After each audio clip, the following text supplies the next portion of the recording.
Hello boys and girls. So we have two knives here on the table and we're gonna talk about some legality of the knife owning. So you may have a knife here that is perfectly okay to have it in your home where you live, but once you take it outside, it may be illegal, depending on what kind of knife it is. Usually it has to do with the blade length, with the opening mechanism, with something of that nature. And also it has a lot to do with where you live. So for example, where I live, one of these knives is totally legal to own in your home and to carry it outside of your home, concealed. And another one of these knives is legal to own inside your home, but illegal to take it outside. Let's talk about this Benchmade Claymore. This is an automatic push-button knife. When I press this button, the blade is gonna open like so. Because it's an automatic knife, I can own it in my home where I live, but I cannot carry it concealed, or I cannot carry it outside of my home, right? So, and it's a very similar form factor to this Benchmade turret, but Benchmade turret is a manual opening knife. When I press the button, nothing happens. You have to manually open the knife, and so it is legal to carry anywhere where I live. If you compare these knives side by side, they're kind of similar in profile. You know, Benchmade turret seems a little beefier. The specs are very similar. So the Claymore has a 3.7-inch blade. Turret has 3.7, I think. They're about the same. Turret is a little shorter handle. It's 4.9-inch. Claymore has a handle of 5-inch exactly. So in a closed position, Claymore would be 5-inch. This one would be 4.9. Very similar form factor. This is actually what they call like a full-sized knife. This is a big size, full size. What they say, it's a very popular form factor in the knife industry today. A lot of knives are kind of built according to this form factor. If you know, there's a knife called Presidio 2, it follows the same guidelines. It's about 3.7-inch blade, 5-inch handle, right? So this handle is about the same as a Claymore, right? And it would be just a touch longer than this turret over here, you know, but, you know, similar guidelines for building a full-sized kind of knife. That's the same guidelines as they follow when they build autocrat. Autocrat handle is 5-inch, so that's the same as both of these knives, you know, 5.04-inch and 3.01-inch blade, right? They may look different as far as like profile and thickness and everything, but you know, they're kind of following the same guidelines over here, you know. Totally different knives. So this one is automatic, so again, it's not legal to carry outside of home where I live. There's another knife that I want to show. This is a crooked ribber. This is as big as they come for a pocket knife. The handle is 5.33 inches. The blade itself is 4 inches flat, so it's the longest one, you know, just a touch longer than all these other ones, you know, but this is like what they call like a full-size knife. So the size doesn't matter in this case. What matters is this opening mechanism, the automatic open mechanism. So what I'm gonna do is, I really like this knife. What I like about it the most is this CPM D2 steel. This steel is incredible, and I just started using it and I never felt anything like it. I think this is just awesome. And, as David C. Anderson from Knife Center said, what is CPM D2? It's not D2. So just remember that, just because it's got a D2 in there, it's a totally different steel. And the way they do this is basically they take everything that you need for a D2 steel and they do a powder metallurgy process, which is the very refined, very difficult, energy consuming and expensive process of how you work that steel so it's got like really fine grains, and that increases all the characteristics, all the nice characteristics of that steel, like toughness goes up, edge retention goes up, all the good characteristics kind of improve, and you end up with a totally different product at the end of this process, even though it's more expensive, it's more energy and kind of like time consuming, but it's worth it at the end. So I'm really impressed with this knife, but I want to carry it and I'm not going to risk a felony carrying it outside. So what we're going to do is we're going to render the automatic mechanism ineffective. I'm going to disassemble it and take out the spring inside, and I'm going to show you how to do that, so you can do that at home if you are in the same situation as me. And after that's done, it's just going to be like a button lock opening knife. You see, this is a CJRB Echo, and this is just a button lock manual open knife. You have to press the button to close it.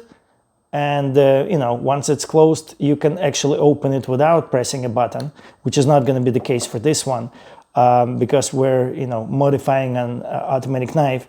You have to press a button here for close and for open. But this is just designed to be, just a button lock opening knife.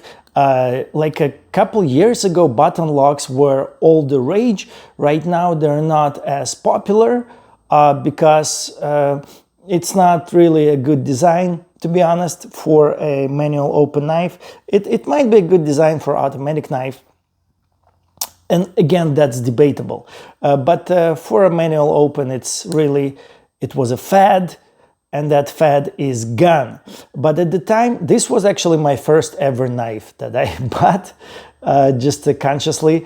I went online on YouTube and I started doing the research because I have to be like very smart and just do everything. And when you go online, if you don't know anything about knives, you're gonna be there's a barrage of information on why you need to buy a Chinese knife, and basically you're gonna end up buying Chinese knife whether you want to or not.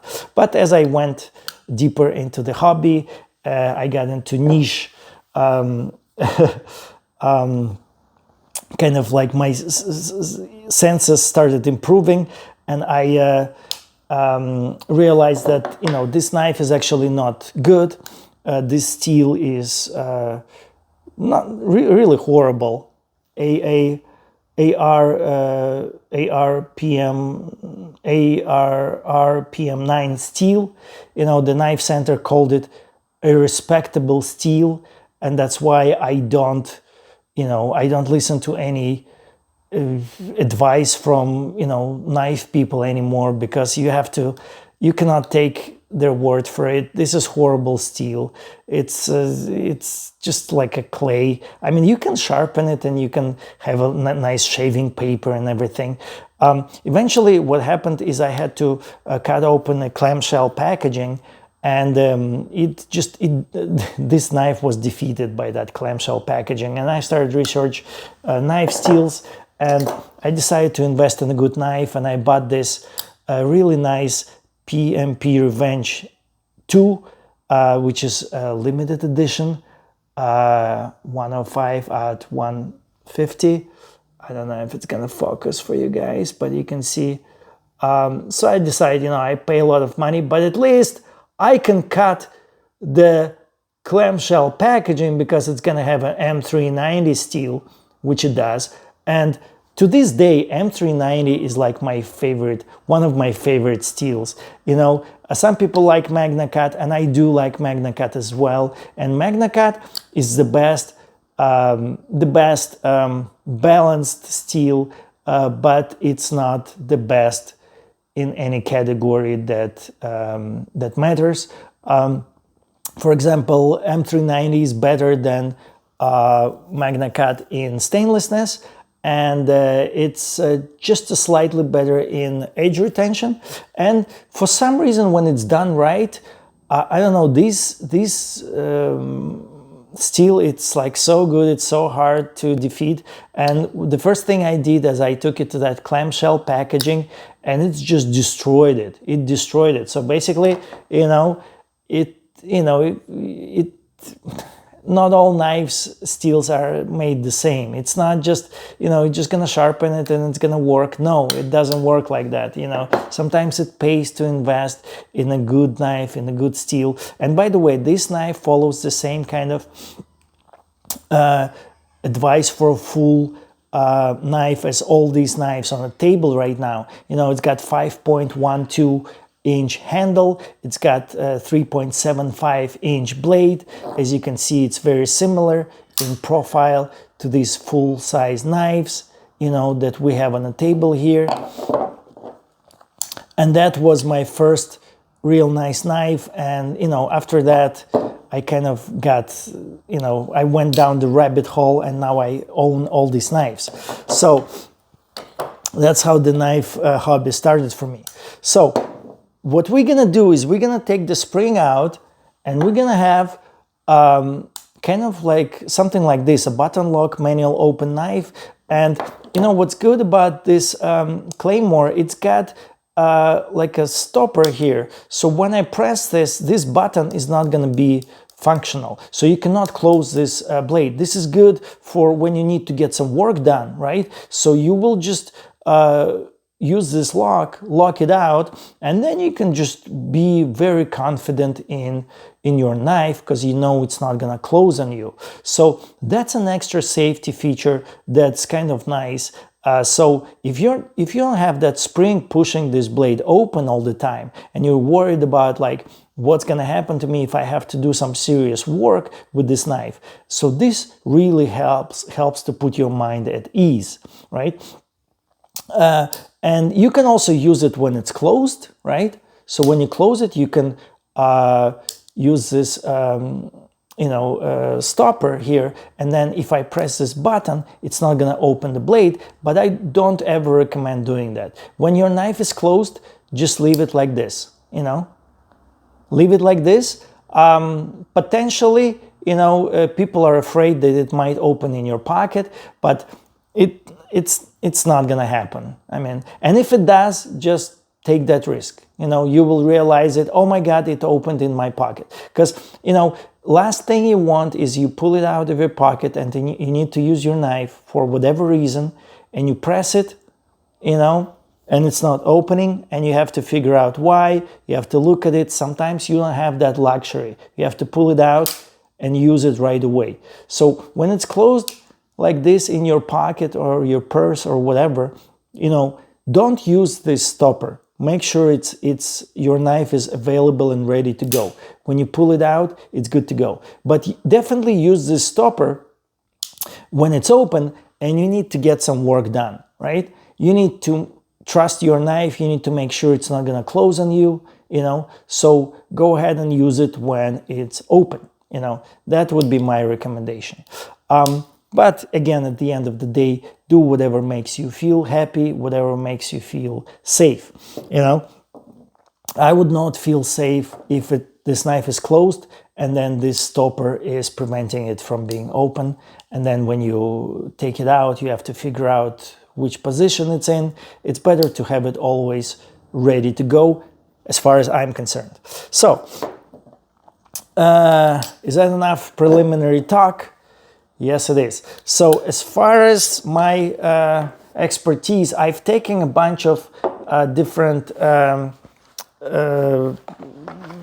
knives apart, but I've never taken Claymore. And is that gonna stop me from doing this today? No, because it's always the same thing.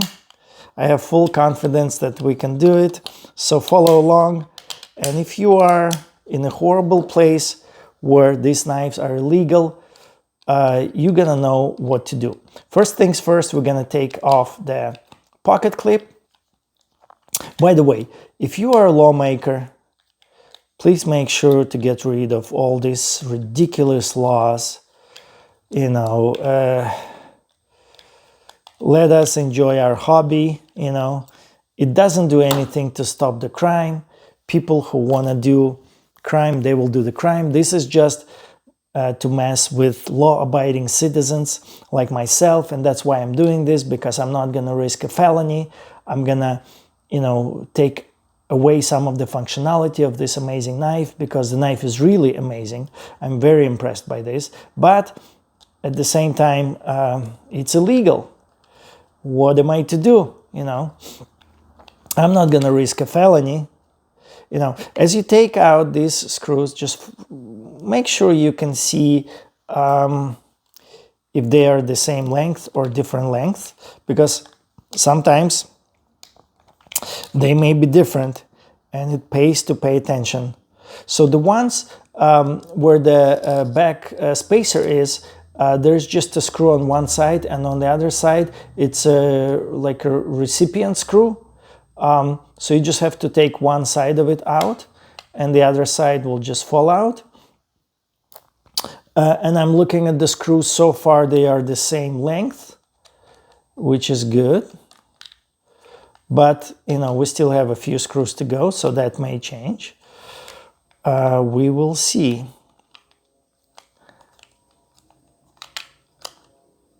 But so far the screws are all the same. I know on a bug out they're not the same. And on a crooked ribber. Okay, so we have... oh no, they're the same. Still the same. Okay. False alarm. I thought I found shorter screw. Sometimes these ones are shorter, the ones that are holding the liners together to the handles. At least in a bug out, that's the case. In a mini bug out, that's the case. All right, make sure you know where your screws are falling. All right, all the screws are the same length so far, which is good. Makes it a little bit easier.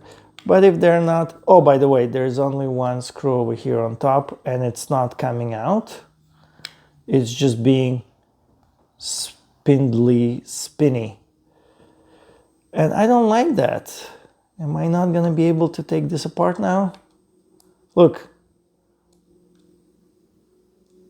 Huh, that's a complication.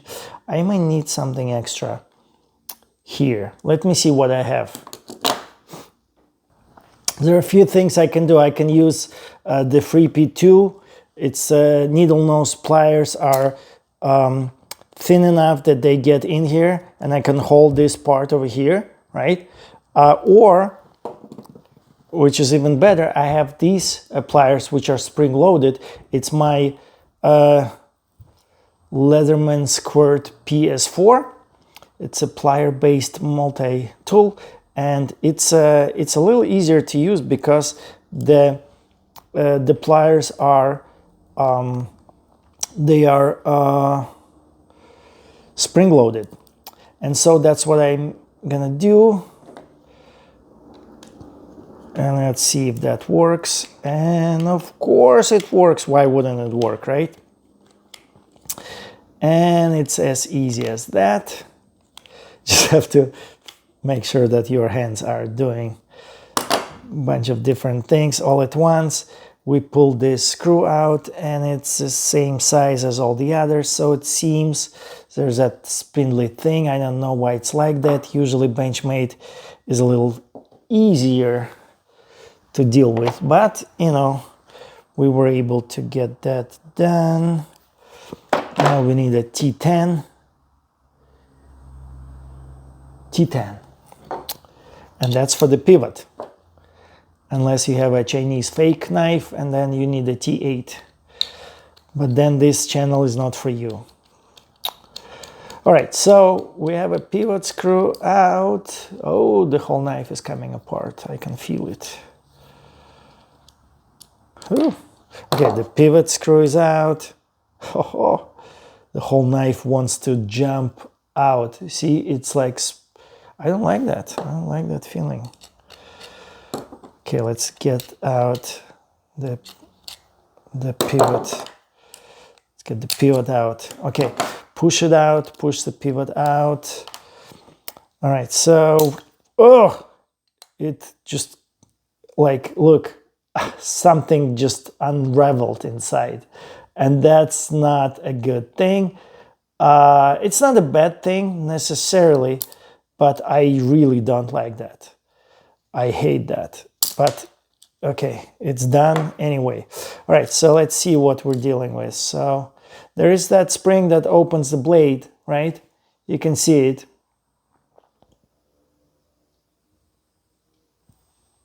I have no idea why it's not, why did it jump out like that, but you know, it is what it is. I am not an expert, like I said. I don't know exactly what I'm doing. All right, we have a button that came out, and it's a very simple stopper mechanism, and that just flew out. I don't even know. We have to figure out how to put it back. We have this, everything just kind of like unraveled.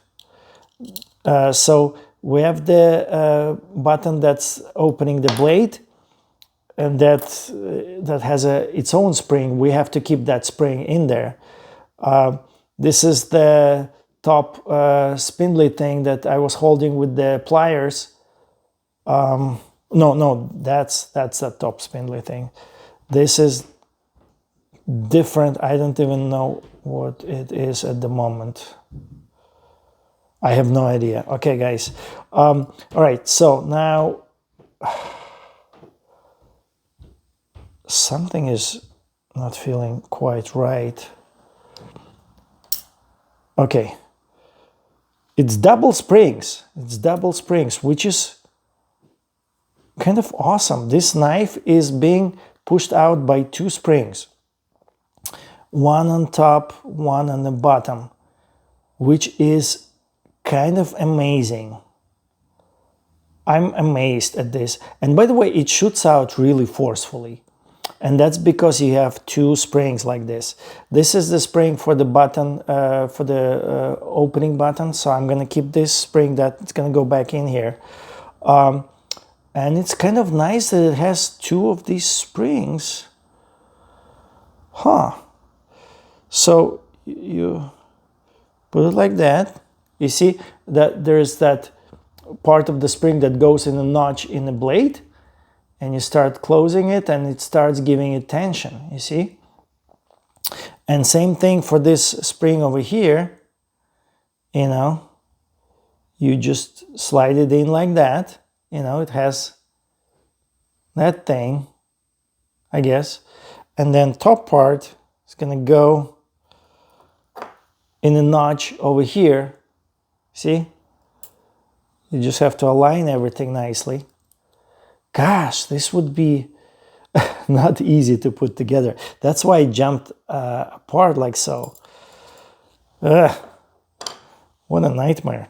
Oh no, I'm not even doing this correctly. You need... Anyway, so yeah, I mean, I can see how it's done. I can see how it's done, but this spring is coming out, this one, right? Notice that it's got like this hook over here. That's the one that's on top here. That goes in here, hooks up in there, like so. And maybe that's not, yeah, that's how it is, probably. Okay, and the bottom one is the same one. I guess the same one. Are they exactly the same? Yeah, they're identical. Oh no. They are the mirror. They are the mirror images of each other. Huh. Is that Benchmade's way of keeping it interesting? Can you see that, you know, they are mirror images of each other? Well, that's, you know, guess you don't see that every day. But, you know, it's kind of self-explanatory, because you need this hook to go in this hole, and you have the end of it sticking out from the liner there, and there's another hole on this side of the liner, so you would have that hook kind of from the other side, you know, stuck in that, you know, hold on, kind of like so, right? And it will, the other part will just be caught by, you know, by the liners, I guess. Not the liners, hold on. Not the liners, the blade. Show me the blade. Yeah. It will go in a cutout in the blade. You see? There's a just a slot in the blade on both sides, and that will catch both of these, and it will actuate the blade. So when you think about it, it all makes sense. And what doesn't make sense is the law that we have to deal with. All right, so at this point, I can put this knife together, but what I'm gonna do is just clean away all this oil. I have stopped using any kind of oil except for Militech 1.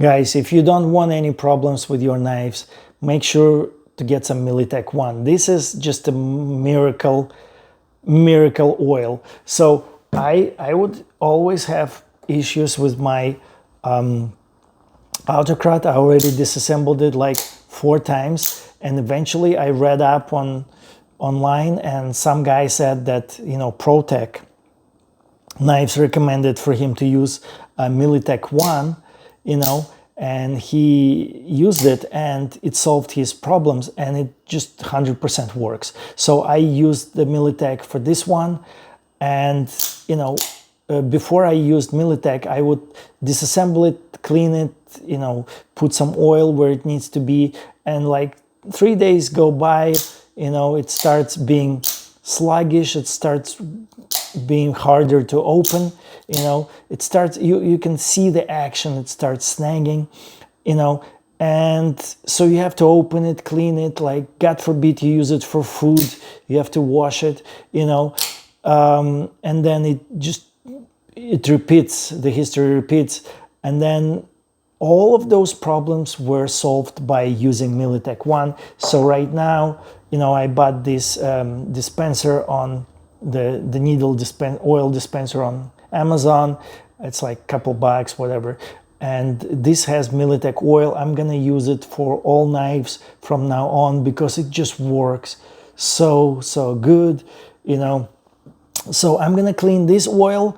I guess the Claymore is not as maintenance heavy as this Autocrat ATF. This is so maintenance heavy, but like it's not really a problem-free knife. You start using it, you know, you really need this oil. This oil is just an essential thing if you want to use Autocrat. But you know, the Claymore being the outside opening knife, out the side, not out the front, you know, it's not as maintenance heavy, and so you can use any oil, but you know, I'm still gonna use Militech 1, you know, because it's a little better, it's a better oil. All right, so give me a couple minutes, I'm gonna clean all this oil and we'll be back. All right, so all the parts are clean just with a microfiber towel. The towel is all dirty and black, and that's just because of, you know, as time goes by, the oil wears off on the moving parts as you open and close, you know, all this black oxide finish, whatever it is, you know, kind of wears off. And that's just the nature of things. Every once in a while you have to take it apart and you have to, you know, clean it and go through the motions. So let's put this back together, shall we? Let's do that. Just cleaning the last of these things. Again, I don't really know what I'm doing here, but let's just follow the process the way we took it apart. So first thing, I'm gonna attach this piece of the liner. This is you know, the pocket clip side of the knife if you are right-handed person. For me it's the other way around, but you know, so first I'm gonna attach this liner to this scale. So go ahead and do that. And you need this spacer. That's how it is gonna attach itself over here. Okay, so the spacer goes like this. Go ahead and secure this on this side. That's how my expert opinion thinks we should proceed. And by expert, I mean I'm doing this first time ever. All right, so once this is done, right, there's this little thing that's not being held on by anything other than just just being in there, you know, like so, you know. Can you see it? And I guess it's just being on. So I'm just gonna put it here, but it's probably gonna fall out by the time we're done here. Then there's this spring, and that it goes inside of this button, right? So the button is springy because of this spring, and that just goes into here, into there, right? And I don't know, should I do it now? There's no reason to do it now. I'm not gonna do it now, but yeah, not now. All right, so what else do we have to deal with here? We have the blade. We have this washer inside the blade. This washer is, I mean, it's same on both sides. It doesn't matter which way you put it in. And so it's kind of what it is. Should I attach this one over here? I don't know. Maybe I will do that. Okay. Even though I took it apart way before I took anything else apart. Yeah. How about I attach this thing? This is the one I was holding with the pliers, right? That goes in here. So I'm gonna get rid of this spring because it's gonna fall out anyway. And this thing just wants to spin. Not sure what's the idea here. No matter what you do.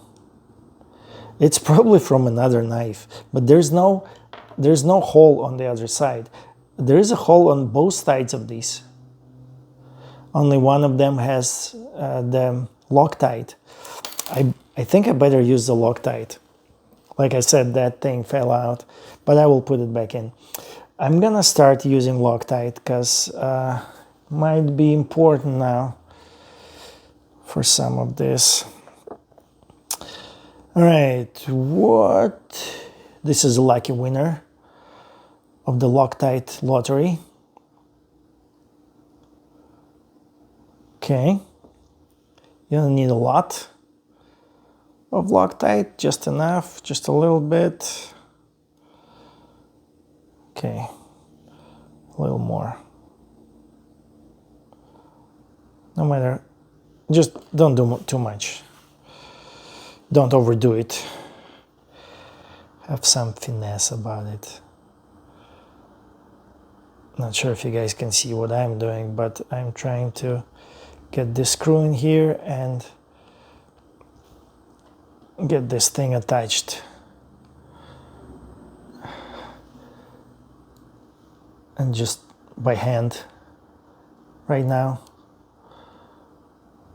Just kind of get it in there.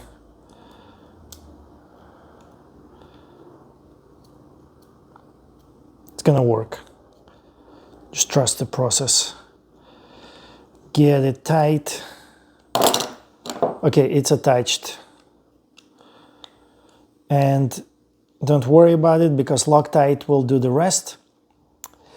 Okay, so we have it to this stage. Okay, next thing, I'm gonna go ahead and do the blade. We have the blade with this washer. Oh, no, we have the bronze washers. Bronze washers. And since we are putting it together already, let's start with the oil. Why not, right? Put some oil around the washers.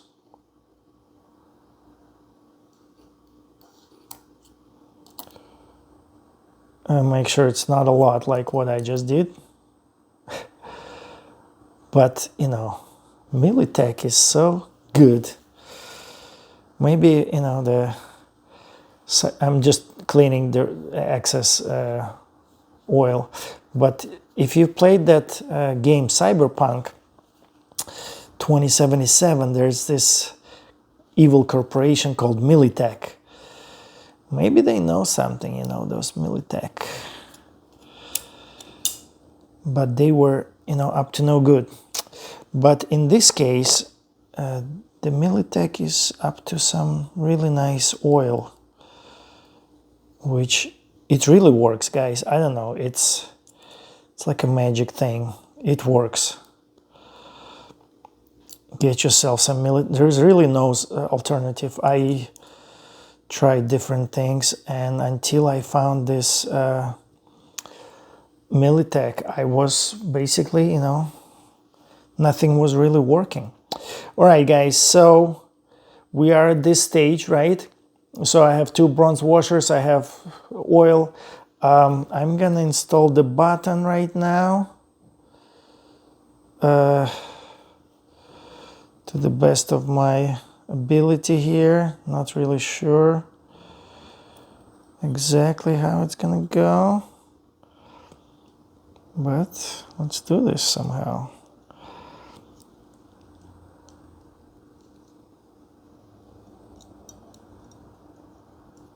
I think the button has to go first before the blade. Yeah.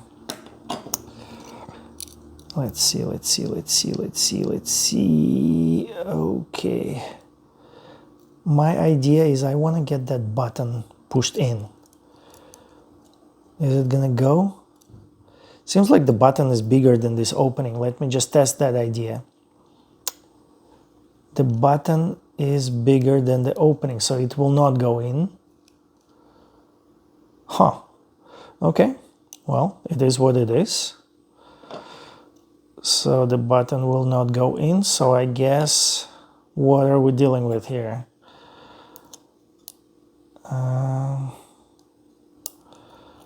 We have a blade. The button has to work in unison with this blade because it works within the button. I'm sure this opening is cut out for the blade to go. So maybe I will, you know, I get the button in like so into the blade and then put the blade on top of that spring. And is that what I need to do? I feel like something is missing, but I don't know. Let's just go with it, right?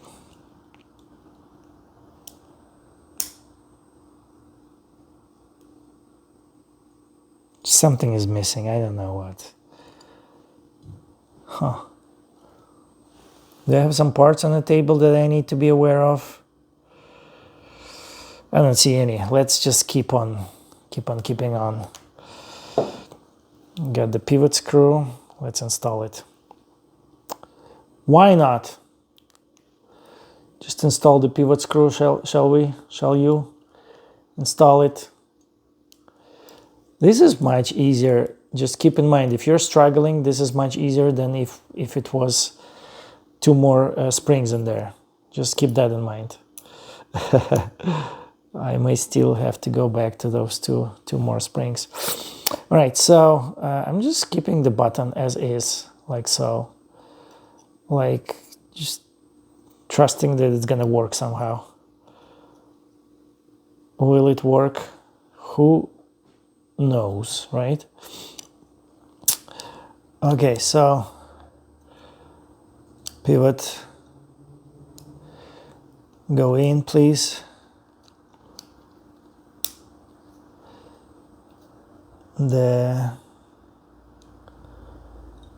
Something is missing. I feel like am I missing something? For sure I am, but what? What am I missing?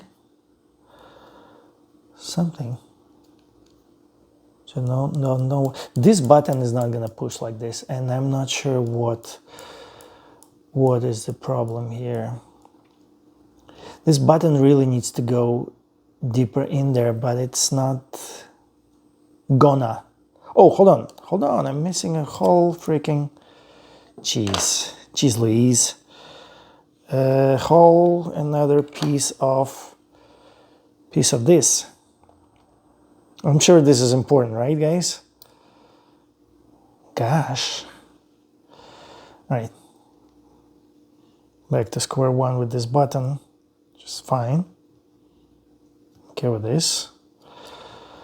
All right, this button better be like one way. Yeah, it can only be one way in this, oriented in this. Oh, that was the missing piece. This little scale right here. Because this button can only be one way oriented in this scale. And that kind of finally, that's what the missing piece of the puzzle. Okay, I see you. I kind of see you, hopefully. Do I see you? Huh. It starts working, you know. It starts making sense a little bit.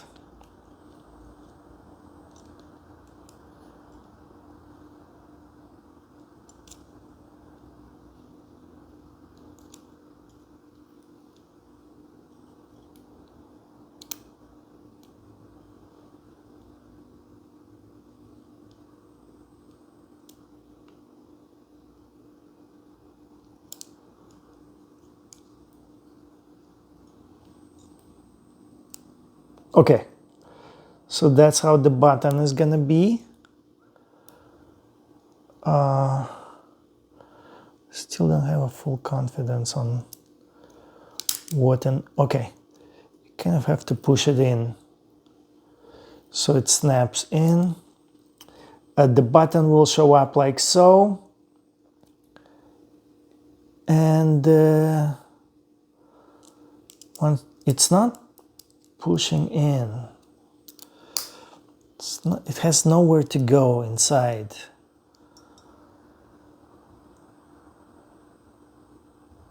I know what I did wrong. This scale is supposed to be on the other side. This scale on the other side, okay? If you're doing this, okay, this is what I think I got wrong.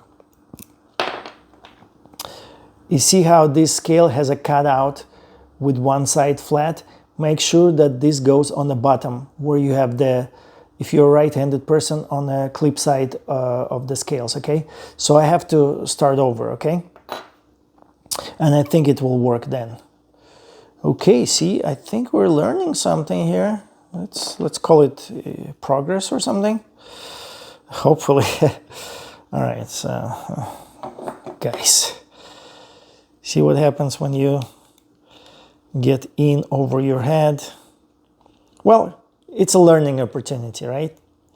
Okay, so now this scale is not gonna work. That has to be on top.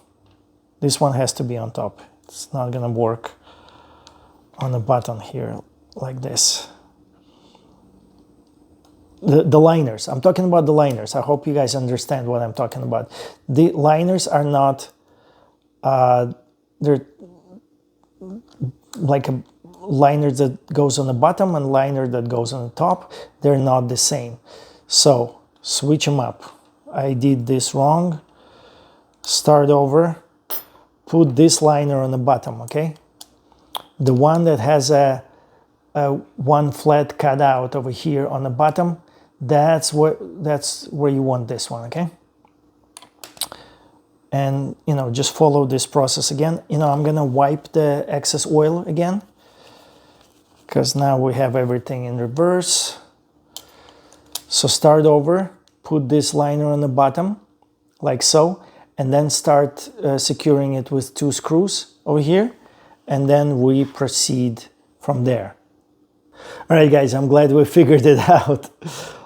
This, you know, it's always a little bit of a learning experience. So we have the correct washer on the bottom now, I think, I hope.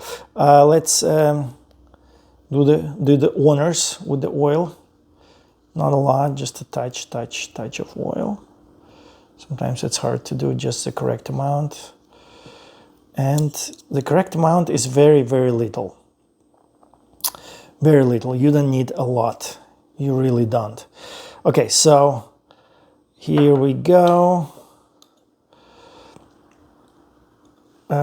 Everything is reversed, but you know, that's a good thing because right now we're on the right path at least. So that's good.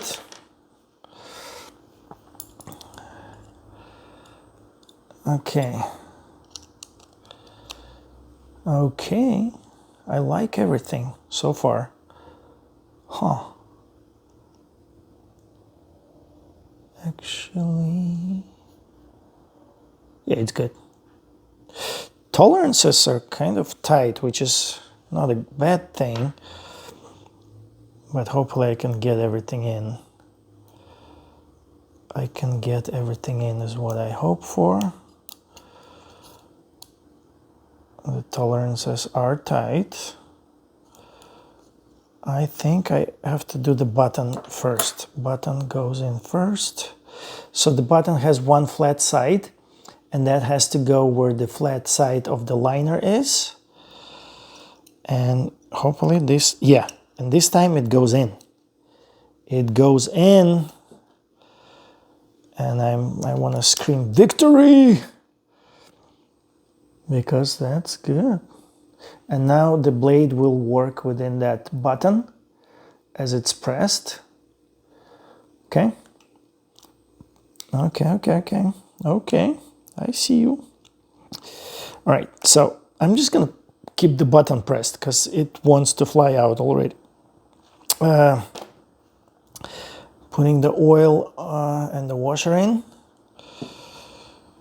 Not a lot of oil. A little oil is already too much. Okay, good enough. All right, then the top, let's wipe it. The top liner has to go over that button. Okay, this is gonna require some finesse from me, which I usually don't possess. Okay, but I was able to get it.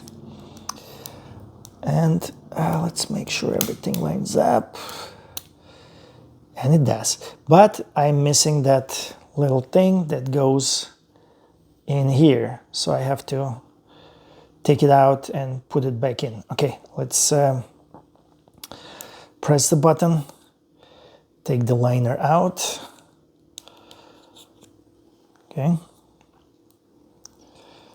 The finesse is not my strong suit, but you know. Oh well, you deal with what you have. All right, so put this thing, it's very close to the button. Just have to get it in, get it in. All right, it's in. The liner goes back on. The liner is back on. Oh no, the thing fell out. Okay. All right, just give me a sec. I have to align everything, okay, guys? I found a way to get that thing in there. It's not being held by anything. You just have to like use your finessing. And then the button just kind of lays on top and it works like so, you know, so just put it on top like that. Currently the blade is closed, but I mean, if I press the button, hold on, open this, it will open, right? So, and then when it's fully open, you should be able to use the stopper mechanism as well. But right now I'm just gonna close it like so. The stopper works, okay? And what I'm gonna do is I'm gonna put the pivot in. I think it's time. What's good, if it's not a access lock, it's really easy to put the pivot in. Well, at least we are not dealing with 2 more springs because we took them out. But without the springs, it's really easy. Nothing to it, as they say. Right, so the next thing is... Oh! Everything fell apart. Of course, of course, of course. Give me a minute. I can do this. Okay, so I was able to get it to this state. You have to continue apply the pressure, otherwise, you know, this button will just push everything out. So just keep pushing, and then I'm gonna try and install the pivot right away, because I don't see how it's how else it's gonna work. And kind of pushing the button and hoping that the pivot will go in. That button is really a nuisance, to be honest. So I'm kind of just holding it, and I'm gonna put the thread locker on the pivot, and I'm gonna install it right away, and I'm gonna get it really, really tight. And then I'll walk it back a little bit if it's not gonna open very smoothly. But hopefully it's not even gonna be a problem.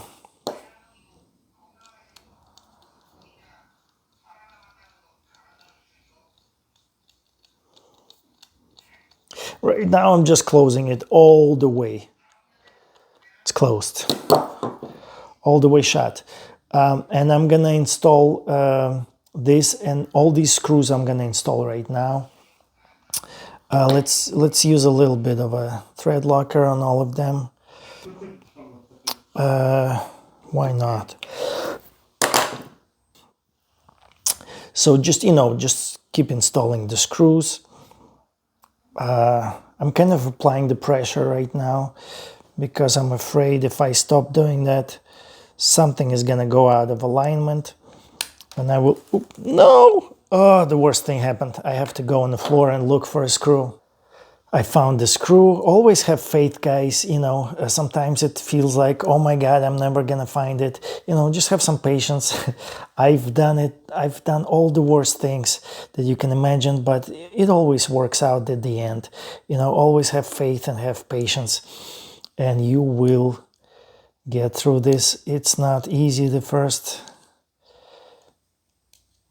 lifetime you go through, but eventually it gets easier, hopefully. I'm using Loctite on all of this. I don't know if I have to, really.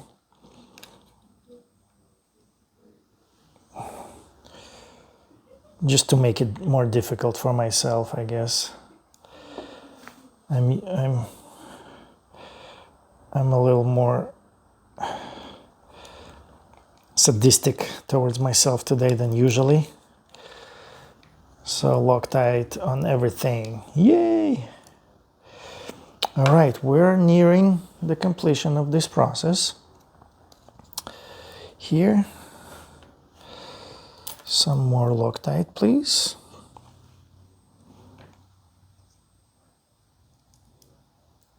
Thread locker, as they say.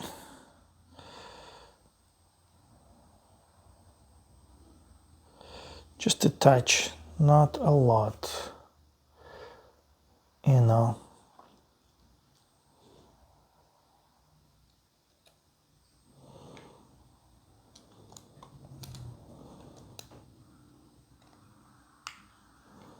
Thread locker is really pivotal on the main pivot screw.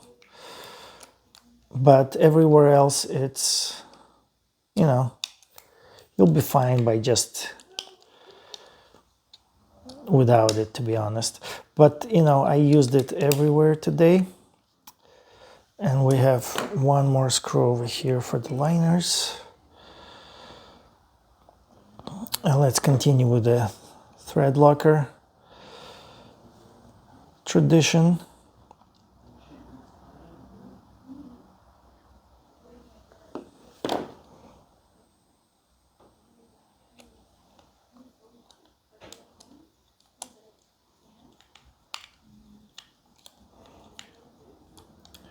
If you left a smudge of a thread locker because you used too much like me, just wipe it really quick before it gets solidified. You know, just wipe the excess thread locker.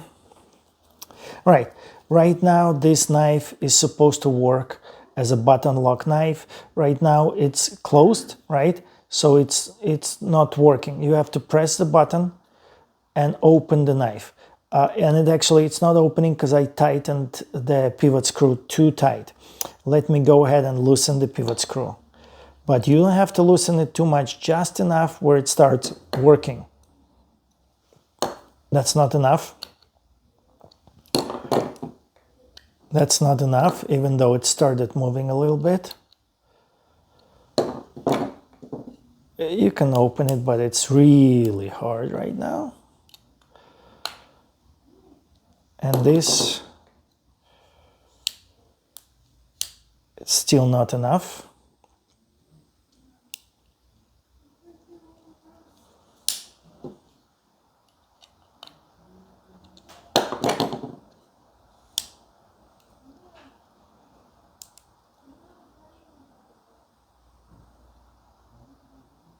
I wonder if I have to walk this one back a little bit as well. Let's do that. We use the thread locker, so we should be good. So at this point, it's not opening in this fully open. The button is not opening. So there's something that's not done correctly. And, you know, I cannot use the locker to lock it because it's not open. Like in a closed position, see, it jumps all the way out and I can use the thing. But in a fully open position, it's not opening all the way. And the only thing I can think of is because that thing is positioned incorrectly, possibly. And that could be the case. Let me play around with this a little bit. Okay, so you do have to play around with that thing, and that's why it's not attached on both sides. You have to get your multi-tool and kind of play around with this. There's a notch over there. I hopefully you can see it, and it has to be on top of the knife. And when you get it on top, then this knife will open up fully, and then you're gonna be able to actuate this button, right? Because it's gonna be opened up fully. And now it works just like a button lock knife. So it's not automatic anymore, and it should be legal anywhere where just a manual open knives are legal to carry. So now I can legally take this knife out on the street and carry it anywhere where I wanna go. So the last thing, I'm just gonna install the pocket clip and we should be good to go. All right, so the knife is fully put together. Right now it's a non-automatic knife, it's a manual open knife. It works very, very well. However, we do have 2 extra parts right now that we don't need for this build. I'm still gonna keep them. But, you know, that's how you make this knife being manual. And you can loosen the pivot and it can actually be very flickable. you know, you can open. I just had one of these springs fly out. I have to still find it. But anyway, yeah, it can be quite flickable. You know, you can use it just like a access open knife, or, you know, just open it carefully with two hands, whatever you want. All right. And if you are a lawmaker somewhere, you know, learn from me, feel sorry for me, and let's change this laws that any kind of knife is legal. Thank you.